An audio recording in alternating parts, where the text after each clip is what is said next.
اعوذ باللہ من الشیطان الرجیم بسم اللہ الرحمن الرحیم۔ آج ہم بات کریں گے پارہ نمبر 15 کی سورہ بنی اسرائیل پر۔ اس کا نمبر 17 ہے اور اس میں کل 111 آیات ہیں اور ان آیات کا نمبر 4 اور 7 ہے جن کا میں ترجمہ پیش کروں گا۔ ترجمہ سماعت فرمائیں۔ اور ہم نے کتاب میں بنی اسرائیل سے کہہ دیا تھا تم زمین میں 2 دفعہ فساد مچاؤ گے اور بڑی سرکشی کرو گے، پس جب پہلے وعدے کا وقت آیا تو ہم نے اپنے سخت لڑائی لڑنے والے بندے تم پر مسلط کر دیے اور وہ شہروں کے اندر پھیل گئے اور وہ وعدہ پورا ہو کر رہا۔ پھر جب دوسرے وعدے کا وقت آیا تو ہم نے پھر اپنے بندے بھیجے تاکہ تمہارے چہروں کو بگاڑ دیں، اور جس طرح پہلی دفعہ مسجد بیت المقدس میں داخل ہو گئے تھے اسی طرح پھر اس میں داخل ہو جائیں، اور جس چیز پر غلبہ پائیں اسے تباہ کر دیں۔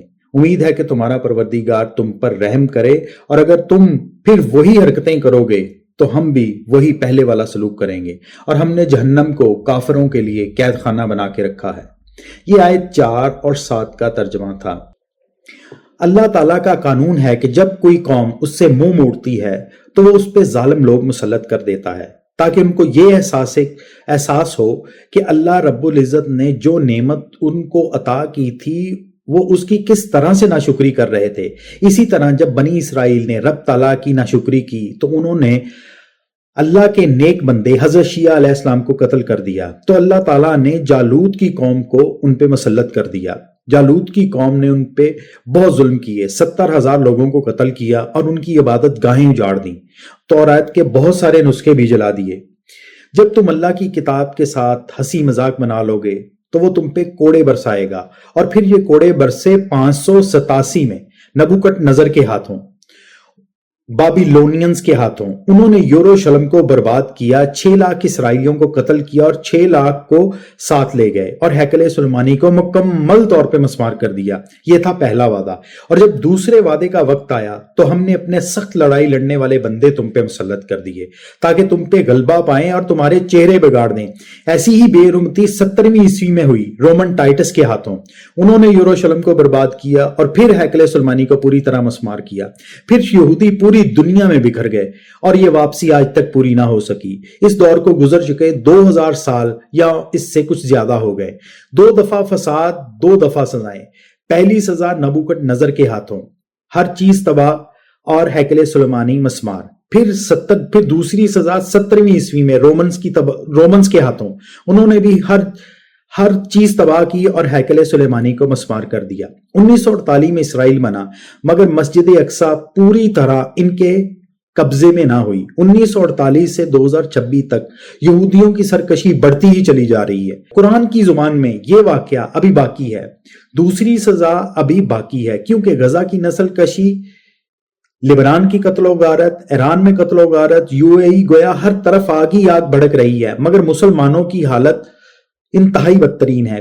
قانون قدرت ہے، جب انسان قدرت سے روح گردانی کرتا ہے تو وہ ظالموں کو ان کے اوپر مسلط کر دیتا ہے۔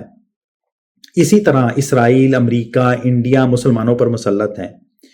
اگر آپ جائزہ لیں تو پوری دنیا میں 57 اسلامی ممالک ہیں، ان کی آبادی 1.9 بلین ہے، اور 100 مسلمان پرسنالٹیز ایسی ہیں جن کے آگے Bill Gates, Elon Musk, Ambani جیسی کوئی اہمیت نہیں رکھتے۔ ورلڈ میپ پر اگر آپ مائکرو لیول پر سرچ کریں تو سب سے زیادہ جنگیں مڈل ایسٹ اور نارتھ افریقہ ریجن میں ہو رہی ہیں، لیکن USA اور کینیڈا پورے یورپ میں نیٹو کے نام سے 21 ممالک پر مبنی ایک الائنس ہے جسے نارتھ الائنس ٹریٹی اس کو بولتے ہیں۔ ایک ملک پر حملہ 21 ممالک پر حملہ تصور کیا جائے گا۔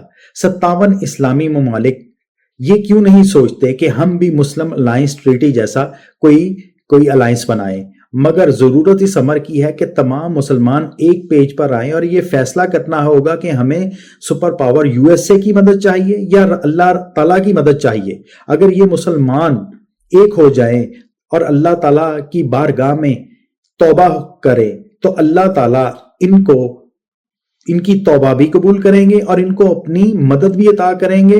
اور اقبال اپنی کیفیت کا اظہار کچھ اس طرح سے کرتے ہیں: فضائے بدر پیدا کر، فرشتے تیری نصرت کو اتر سکتے ہیں گردوں سے، کتار اندر کتار اب بھی ملتے ہیں اگلے نقطے کے ساتھ فی امان اللہ۔